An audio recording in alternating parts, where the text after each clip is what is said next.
Hey everyone, welcome back with Bino Mac. Today is another installment in the AKI Evolution series. Last time we seen what was improved between Virtual Pro Wrestling 64 and WCW nWo Revenge. Check out that episode and the first if you haven't already. Links are in the description down below if interested. This time, however, we're going to see what was updated in the first WWF release after AKI and WCW parted ways in WWF WrestleMania 2000.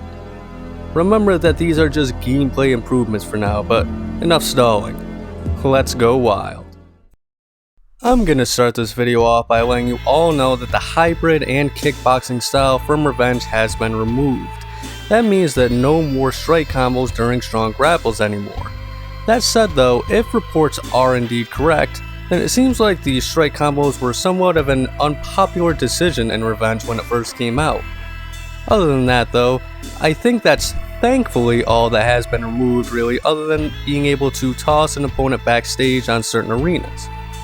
Starting off on upgrades, Earl Hebner is now the referee for this title, featuring similar animations to his WCW nWo counterpart, Mark Curtis. Entrances have also been upgraded to have Titantrons, lighting, and officially licensed WWF theme music for most of the superstars in this game.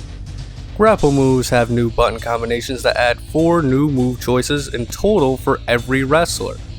New A+ side and B+ side attacks in both weak and strong front grapples have been added as well, meaning you now have 4 additional grapple attacks. Taunt options have been added as well. Now, depending on the direction, you may see a different taunt. Flicking the analog stick down still does a ground taunt. Depending on the wrestler though, you may have up to 3 different taunts, which you can see by flicking the analog stick up, left, or right. Some wrestlers still only have 2, and it seems like the main event guys all only have 1 regular taunt, but guys like Vince McMahon, X-Pac, Billy Gunn, Val Venus, and Road Dogg have multiple. I wonder why that is. More choices are here for strikes. Now, if you hold A plus B, you'll do a 3rd strong strike option. There are now 2 more running strikes as well. Pressing A plus B while running does an alternate attack that has both weak and strong running variants. Because of this, most wrestlers share the same weak running attacks, which usually seem to be a shoulder tackle for B and a back elbow for A plus B. So it's the strong running strikes that feature signature attacks.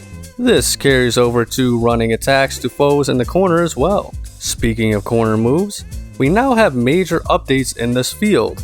AKI added behind grapples and Tree of Woe. With a Tree of Woe, grapple someone in the corner and then press L to turn them upside down. Then they are at your mercy. Hit them with a powerful strike or running attack. No grapple options however. To do behind grapples, you can either hit an opponent into the turnbuckle face first, or when they are sitting in the corner, you can press L to spin them around. Weak and strong grapples are here of course. Weak are usually just forearm attacks. Strong will be a super backdrop off the top rope. Unfortunately, there aren't many attack options though. There is even a finisher option that allows for a reverse Frankensteiner. Those are the only 3 attacks though, sadly. More finisher positions have been added too. For example, while on the apron, strong grapple to do a finisher while in the special state. Most don't have one in game, but The Undertaker does as shown here.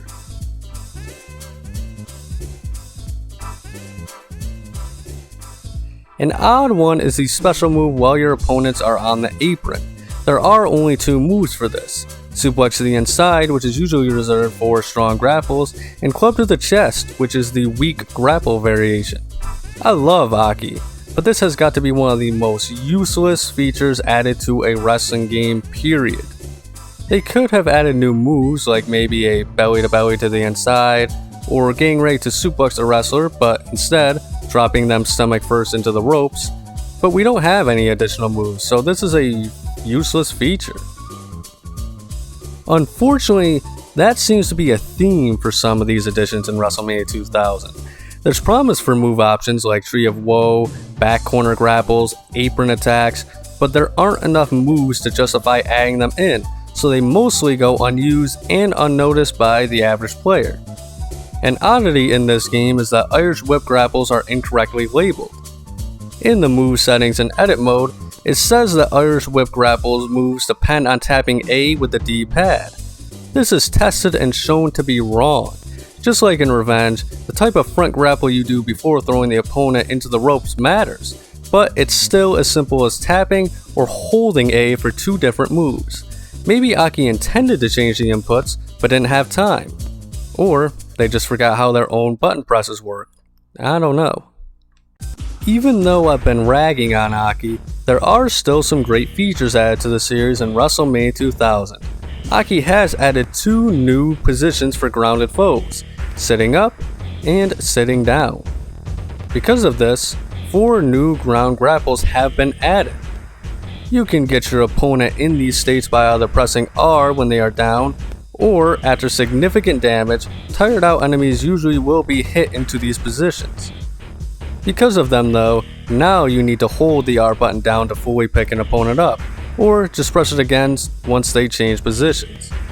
You may notice a new animation where exhausted wrestlers will now take a minute to force themselves up. This usually happens after finishes but can still happen at random as well. This little animation was a great addition due to triple threat matches. Without it, winning 3-way matches would be much more difficult than it would have to be. Another small feature is C left and L now both turn dazed opponents. On the ground though, only C left flips over fallen foes since pins are still tied to the L button. The final section of this video will showcase what I believe is the single most important addition to an AKI game by a wide margin. The ability to move during grapples. This is such a simple feature but adds so much strategy to the game. Having the power to move your foe where you want is unquestionably important. If you want to guarantee you won't get a rope break on a pinning combination move, you can just turn or move away from the ropes. Now instead of having to grapple someone near the ropes, you can drag them towards the ropes to toss them out of the ring now. If you want to bash someone's face off the barricade, now you can move them closer instead of having to drag them while they're dazed or trying to bait them by the guardrail. Positioning rivals for top rope attacks is easier than ever. Heck, even being able to move them in the apron so you can choose where you want to suplex them back inside is awesome. Anyone who tells you this isn't the best feature added into the series is outright nuts. Go back to the WCW games and you'll find out real quick just how annoying the game can be at times without this. It's more important than stealing finishers, it's more important than turnbuckle and rebound specials, definitely a better quality of life improvement than being able to run inside the ring. The game as a whole changes all because of this basic addition. With that said though, thanks for joining me today. Which feature added after World Tour do you think was the best? Let me know in the comments down below. If you enjoyed, make sure to like and subscribe to Beano Mac for more AKI reviews, comparisons, and of course, the next Evolution video. Ring the bell to be notified of AKI videos every Saturday and Sunday. Above all else though, please remember to have a nice day.